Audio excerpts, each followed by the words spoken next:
Want to listen to this episode ad-free? Head on over to our Patreon, patreon.com/Ivory Tower Boiler Room, and get a free trial for the ITBR professor level. And you can actually watch this episode as a video episode as well. While you're at it, did you know that on Spotify, we now have a subscription service for $10 a month? You get access to all of our ad-free episodes plus any bonus episodes. So make sure that you rate, review, and follow the Ivory Tower Boiler Room. Make sure that you follow us on Instagram and TikTok at Ivory Tower Boiler Room. And follow Mary DiPipi show, True Crime in Academia, at True Crime in Academia. Thank you all for your support, and without further ado, here's today's episode. This episode is brought to you by Snapple. Welcome to the Snapple Market Auditory Experience. Close your eyes. Imagine you're walking into your neighborhood store. You make your way to the back and reach for your favorite Snapple flavor. You can't wait. You take a sip. Whoa, that's a lot of flavor. What flavor are you holding? Now open your eyes and check out Snapple.com to find ridiculously flavorful Snapple near you. When you need mealtime inspiration, it's worth shopping Kroger, where you'll find over 30,000 mouth-watering choices that excite your inner foodie. And no matter what tasty choice you make, you'll enjoy our everyday low prices, plus extra ways to save, like digital coupons worth over $600 each week. You can also save up to $1 off per gallon at the pump with fuel points. More savings and more inspiring flavors make shopping Kroger worth it every time. Kroger, fresh for everyone. Fuel restrictions apply.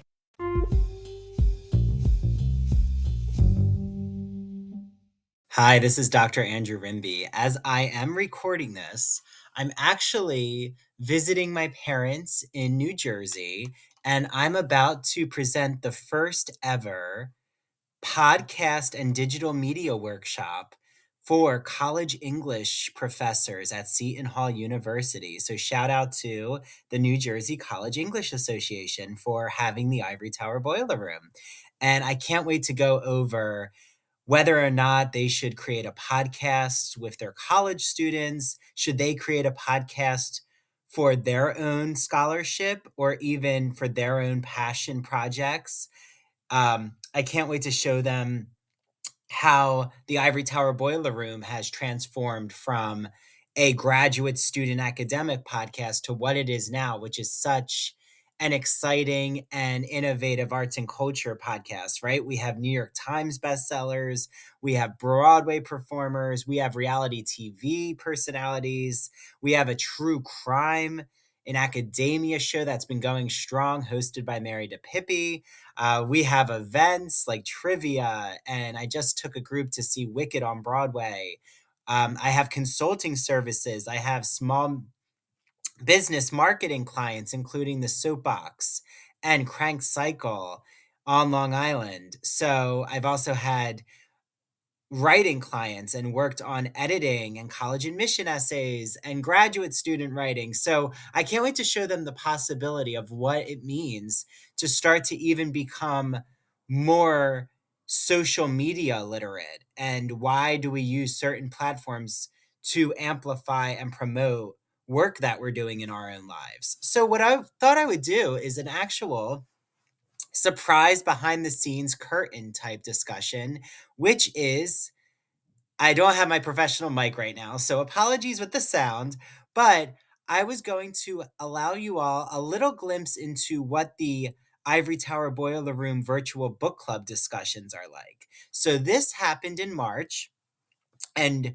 we were discussing at the beginning of March Leah Remini's memoir called Troublemaker, which revealed why she left Scientology and her whistleblowing, essentially, about the corrupt nature of Scientology. So you're going to hear a discussion including I'm in it. Mary co-hosted the book club with me. Rebecca, good friend of the ITBR. Hi, Rebecca. She comes to the trivia events on Long Island, was part of this discussion. And also my parents were part of this discussion. So I'm going to let you all listen to about 20 minutes of the discussion. And then if you want to listen to the full discussion, it is on our Patreon, which remember, you get a 1 week free trial to the ITBR Patreon. Just go to Ivory Tower Boiler Room, or sorry, patreon.com/Ivory Tower Boiler Room. And you'll see that there's a free trial option for the $10 a month level. So I hope you all take me up on that. And please join the next book club discussion. It's always virtual, so it's so easy to join in your pajamas, or you could have just come from running outside. The weather's beautiful here in the Northeast right now. On April 7th, we'll be having a really exciting discussion about Gregory Maguire's Wicked. So if you've wanted to read Wicked, you never had accountability to read Wicked, now's your accountability. So if you just want to join the book club, it's $4 to join. And you're going to see a lot of people who came to Wicked because as part of their Wicked ticket for Broadway, they get to join the book club. So it'll be such an exciting group of Broadway musical enthusiasts, including myself. So here is our Leah Remini book club discussion. What did you all think of, is this the first time you read Troublemaker since it came out in 2015? Yeah. Yeah. Has And anyone? Oh, I'm sorry. Go ahead, Andrew. no, you're probably going to say the same question, Mary. Go ahead. No, I was just gonna say, like, what? I'm just curious as to what is everyone's like level of knowledge around Scientology. Like, what is? Did you know much about it? Did you know absolutely nothing about it? I mean, was Tom Cruise the only link or thing that you knew about Scientology? Just curious. Yeah, it's a good question. Yeah, that was the only thing I knew about Scientology was Tom Cruise.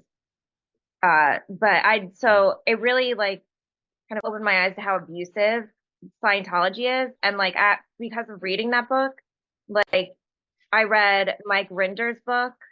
Oh. So like you just like went down like the Scientology rabbit hole.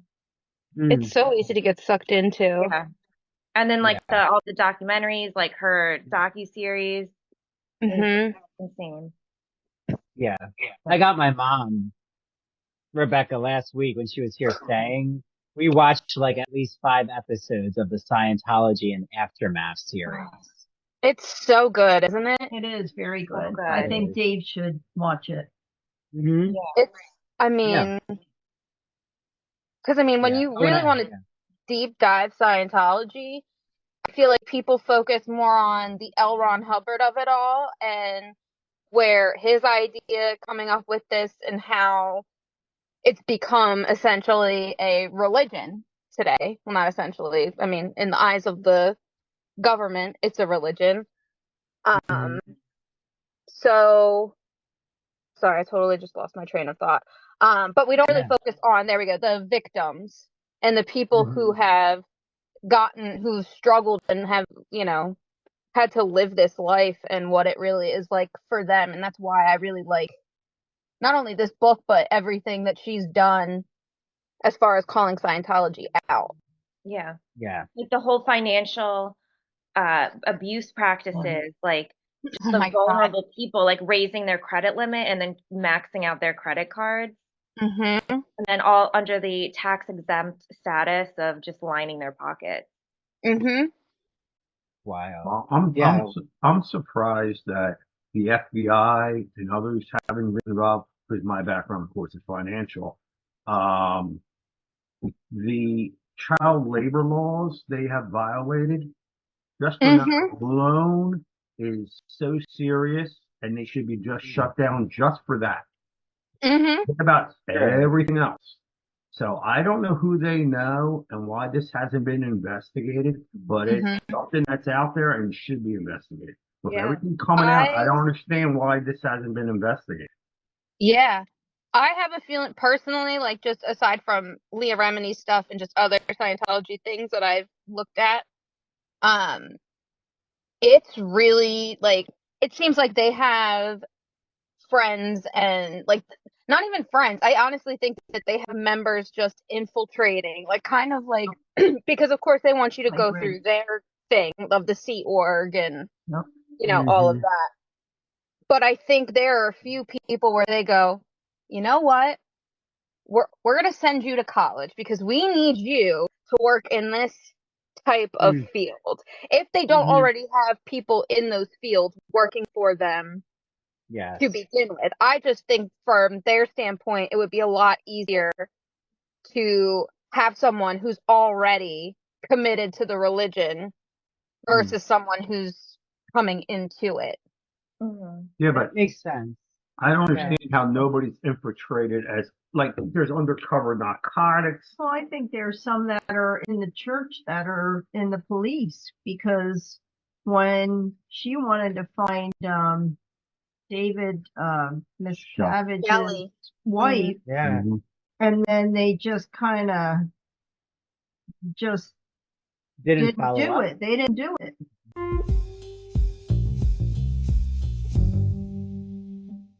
Hi, this is Dr. Andrew Rimby, and I'm really excited to talk to you all about one of our ITBR sponsors, Broadview Press. Broadview Press is an independent academic publisher in the humanities that produces high-quality, pedagogically useful books for use in university and college classrooms.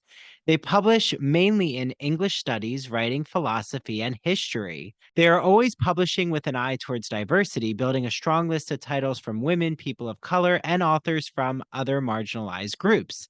If you haven't heard my Broadview Press interviews, you need to. Recently, I just had on Dr. Shannon Day, who talked about her book, Beyond the Binary, Thinking About Sex and Gender. And in the summer, I had on Dr. Jason Holt, who gave us all a comprehensive history of what it means to be a philosopher who studies sporting culture. And of course, we went back to ancient Greek, literature, mythology, history, to look at the roots of athleticism. And last year, I had on Dr. Jeffrey Andrew Weinstock, who's actually going to be coming on the podcast soon to give his thoughts on the new Fall of the House of Usher Netflix series. He talked all about pop culture for beginners.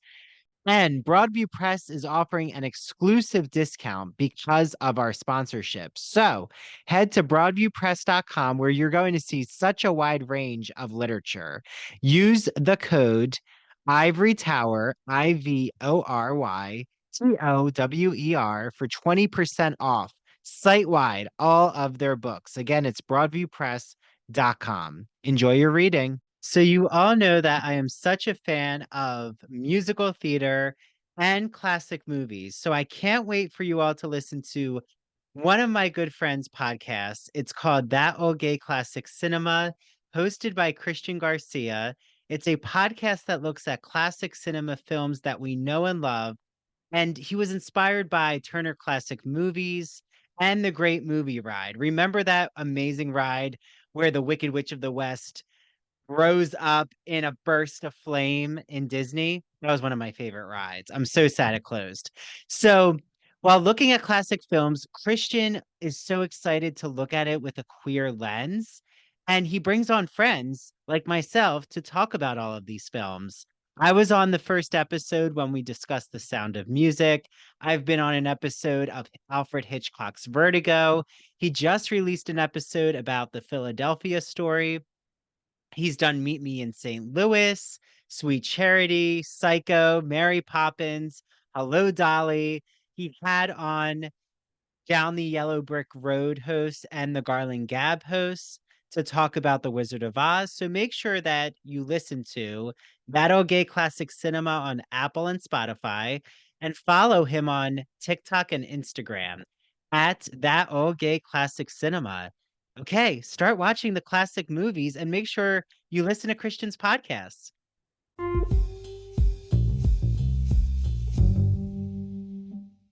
And Yeah, like, where is she? yeah, I thought that Yeah, was why can't awful. anyone tell us where she is? If I miss. The case is closed. That's what they said. Ma'am, I'm sorry. Well, the case is But closed. they haven't. Just But the people, if they put a missing persons thing in, as I said, I don't think they have pushed the envelope far enough. Why the government hasn't got involved in this? Because the government got involved in a lot of cults over the years. Yeah. Waco, we can name them all. So they know this goes down a really slippery slope of disaster. So why this hasn't been investigated is beyond me. Maybe If it is, and if it, Because they're paid off, probably. paying them off. maybe, but the bottom line is it should be. Yeah. I mean, we're talking $1 But billion you're right. cult. Yeah. But the education aspect, Mary, like that's something I was curious, like wanted to ask you all, is I'm still like curious because like they're not really encouraging people who are born into Scientology. Like I'm thinking like Elizabeth Moss, or she was born into Scientology. They don't really want them to go to college. Like they want all their schooling to be the Scientology courses from 9 to 10, which is just wild. But then you're right. They do want them in certain professions. So like when Leah's working all these odd jobs in LA, it's like, oh, well, we're going to send you to this career because we know there's a Scientologist who works there. But then it was okay that she went into acting because then it's status being a celebrity. It's like but like you're not really hearing that they're like medical practitioners because they don't believe in medicine, or they're not like professors, or it's just interesting to see which careers they're prioritizing. None of them are really critical thinking. Not that acting's not critical thinking, it is, but they're not ones where you could really go into a career that would question Scientology's beliefs, which I just find it's so interesting. Even though he was a science fiction writer, so like at the part of it, L. Ron Hubbard was a creative writer. Yeah. Like no one really talks about his profession. Well, the thing I found really astonishing was how many hours they spent doing these courses, quote unquote, and how much money they spent. I mean, it's like, it's like they're spending money like they're going to major universities. Yeah. And I don't get textbooks. Yeah, but it's kind of like what happens in college is, or right, Mom, you were in high school. It is true. Like once a textbook is out of date, now you have to buy the whole package again, even though it's the same material. They would like change the cover, right? And then like have you buy it? Yeah. And it was what, like $1,000 for the whole core text, like to buy the package. Yeah, it's. But saying to get to a certain level, you're buying 300, 400 books. Yeah. I mean, I just don't understand the whole process of this and how it's generational, because outside looking in, it doesn't make any sense. And to get as Rebecca said, take your credit card and max it out and get a higher credit limit to buy quote courses or give donations is insane. I mean, it's insane. Yeah. And has anyone read, like, has anyone actually read Dianetics? Like, no. A part of me wants to, but I'm also like, I don't really. It's basically just a science fiction book, isn't it? Dianetics? I don't even know. From my understanding, it definitely has those elements to it.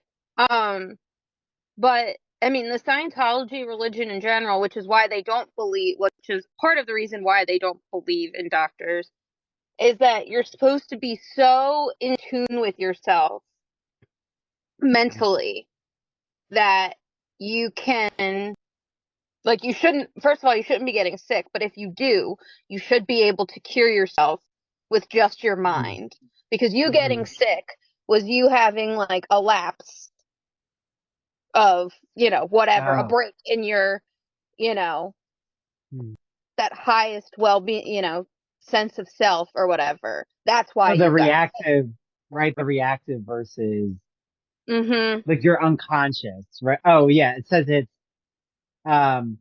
what the soul is doing to the body through the mind. So in a way, it's kind of like being an intuitive healer with like meditation, but not as like a tool to help you through anxiety or stress. It's a cure. Like it's saying this will cure all your ailments. Like I'm curious to know as to what Kirstie Alley was doing as far as treatment wise for her cancer, because as a Scientologist, again, you're not supposed to be going to a hospital because L. Ron Hubbard has said, you know, once you get to this level, you can cure your own cancer. Oh, yeah. So, isn't that similar to Christian Scientist? Yeah, he died very young too, didn't he? Did he? Overall, he didn't. He wasn't that old. No, I think he was pretty old. Yeah, he was 74. Yeah, I was gonna say he was fairly old, but he also had cancer. Yeah. And they were like, his first body is gone. He's gonna come back. Oh yeah. Like, you know, he's waiting for us. Yeah. Pretty much, they believe in reincarnation. Yeah. Or was it like he was going to be resurrected? Like he's a martyr figure, like Christ. I mean, I think it was kind of more of a resurrection, but not in him coming back to life, if that makes sense. Like, it was more of like, oh, this vessel is done.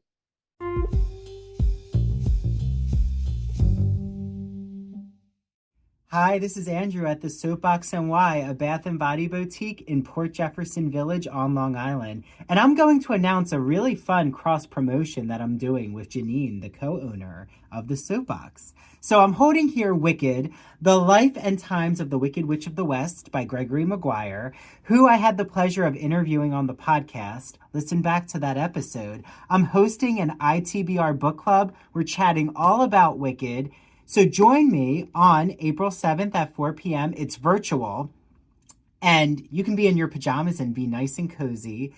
And it's $4 to join. Go to @Ivory Tower Boiler Room and click the link in our bio to RSVP. So with Janine, I said, Janine, can you find a Team Glinda and a Team Alpha Bath and Body product? She found them. So I'm definitely Team Alphaba. She's Team Glinda, unfortunately, or fortunately, because we want you all in the comments to say which team you're on. Hi there, I'm definitely Team Glinda, and the pink product I chose to show you is by Farmhouse Fresh, and it is their Watermelon Aid Silky Gelée Serum.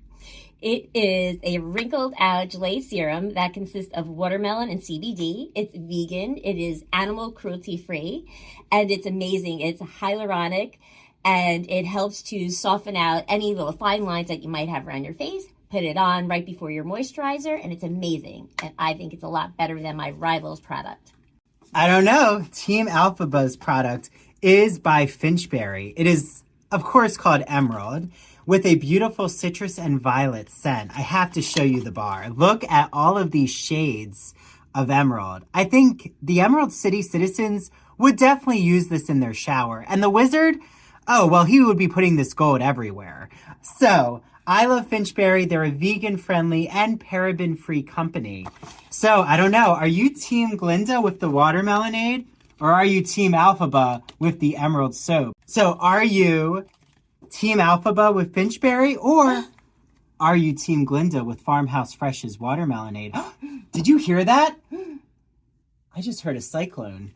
And look what we have. It looks like we found the Wicked Witch of the East ruby red slippers. Mm-hmm. You can also get these beautiful Snoozies slippers at the Soapbox NY before Dorothy steals them, because she's a pesky little girl. Okay, let us know which team you're on.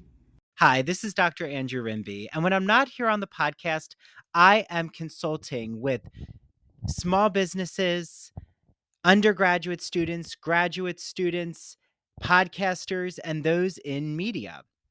So if you're curious about the work that I've done with my consultation services, you could just type me in on Google, Ivory Tower Boiler Room, and you'll see a few reviews pop up.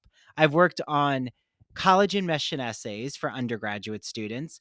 I've revamped and expanded a small business's social media marketing campaign right here in Port Jefferson, New York. And I've also worked on a graduate student's thesis for her physician assistant program.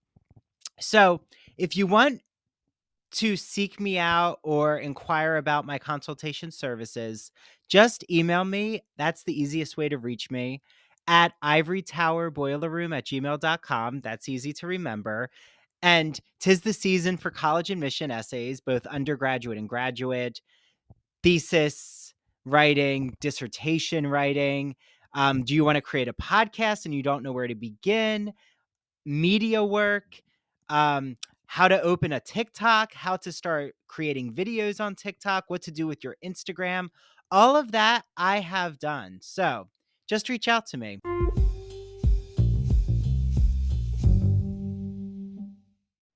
My body's done. Yeah, that one. But and I'm my coming energy back. my energy will go somewhere else, which would be reincarnation. Which I Right. feel like that's the thing though, right? This is so seductive. Like that's where I feel like there are aspects of this where he really has created this quote unquote religion / cult that does have helpful tools, but like if you manipulate the people, like if you're manipulating these tools to only be financially lucrative, it really is preying on people's weaknesses. Like, because I can see how this would be seductive of like, well, I feel like what Leah Remini says. You feel like you have all this you have all the secretive knowledge that others don't have, and you know the truth. And also like, being told they're helping people too in the process. Yeah. Because this happened to me in hot yoga. Like I talk about this next week. Mary has this really awesome episode with psychologists who specialize in cold groups and like trying to deprogram people. So like when I was in hot yoga, I enjoyed it for the yoga, but I would start to hear these like mantras like, the more you do hot yoga, you're not going to get sick anymore and you're going to sweat out the illnesses. And I'm like, I don't think that's how illness works, but no, but they're like being trained by these, a leader who was accused of sexual assault. So like, Bikram.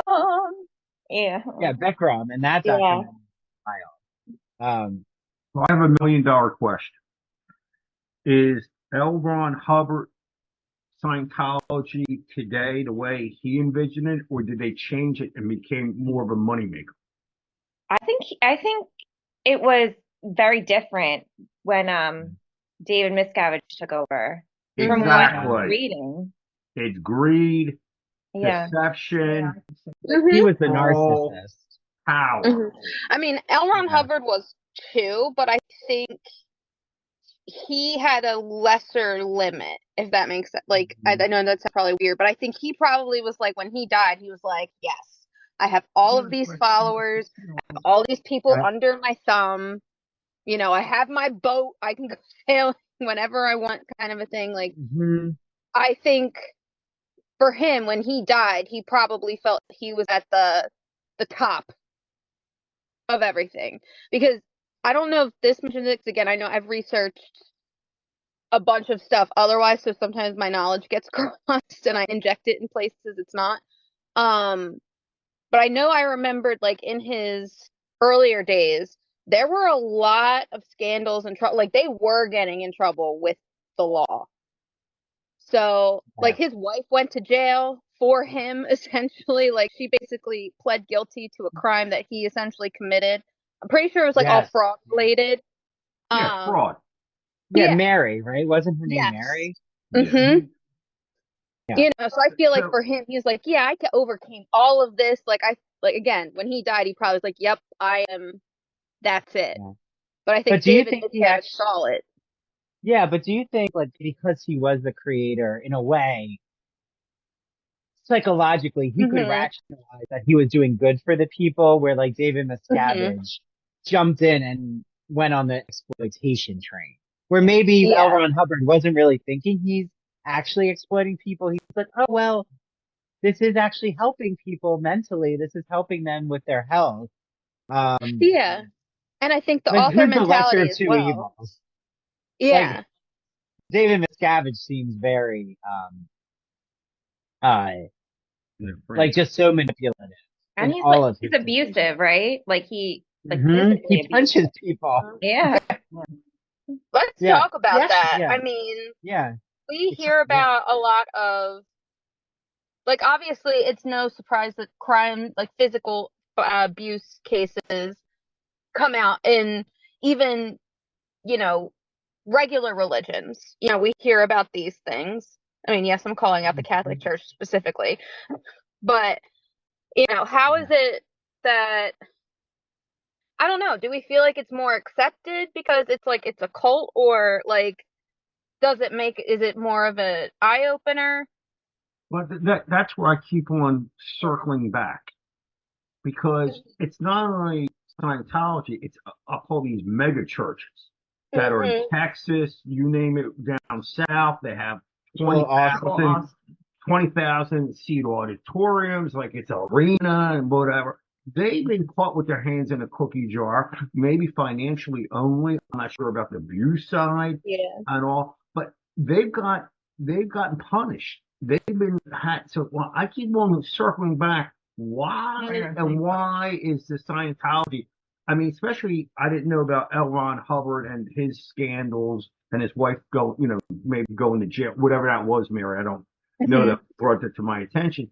Well, they should, if that happened years ago when L. Ron Hubbard was doing it, why isn't it under the radar?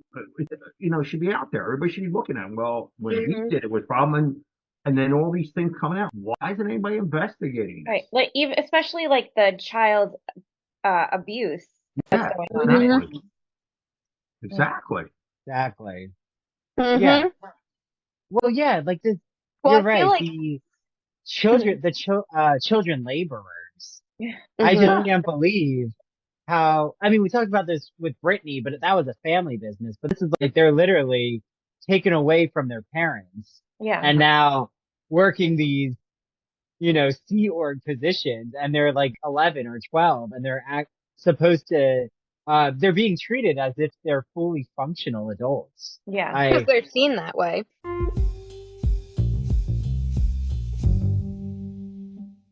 So you've heard me gush about my friend Mandy Bengal's business called Mandy Made It.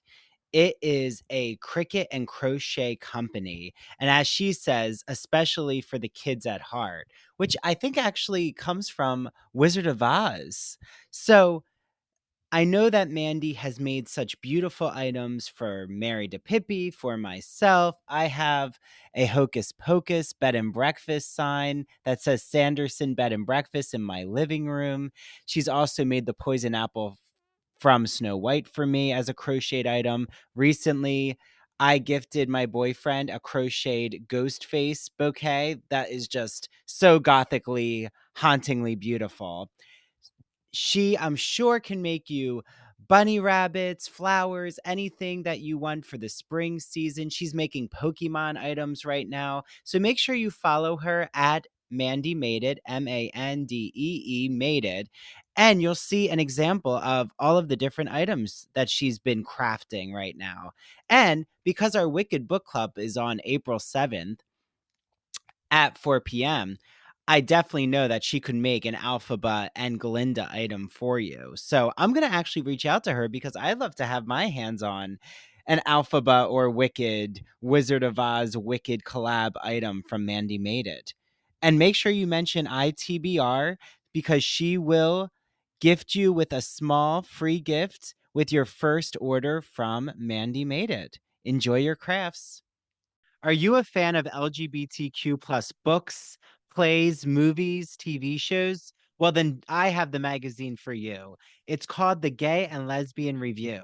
The GNLR is a bi-monthly magazine of history, culture, and politics that publishes essays in a wide range of disciplines, as well as a slew of reviews of books, plays, and movies. Each issue brings you consistently intelligent, lively, thought-provoking articles focused on a unifying theme, and it brings together the leading minds on the topic.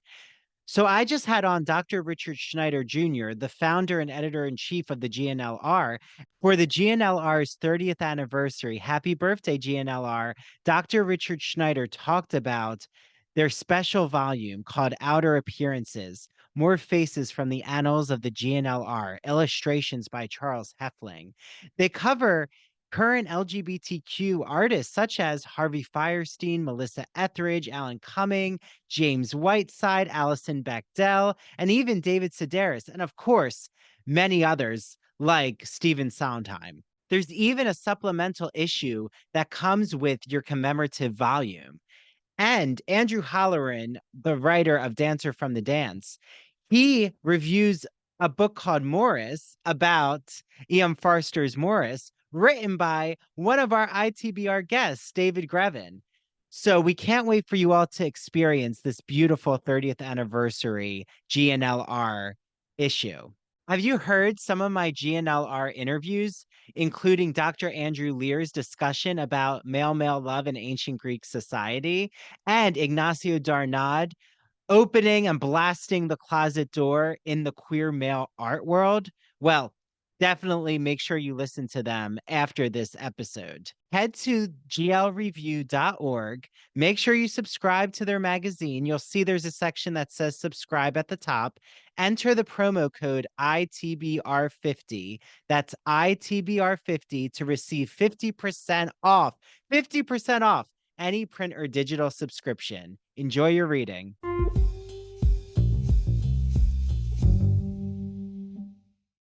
Yeah. Oh yeah, that's right. There is no one has difference ever in their seen, ages. even babies aren't even That's seen. right. Like, they're like, your soul is its full maturity when you come into this world, even as an infant. So congrats, you're now going to be considered an adult. And it's like, what? Like, Which what? I don't understand is they're working at a resort. It's like Yeah. out in public. It's not like we have them in a factory where limited exposure to third parties.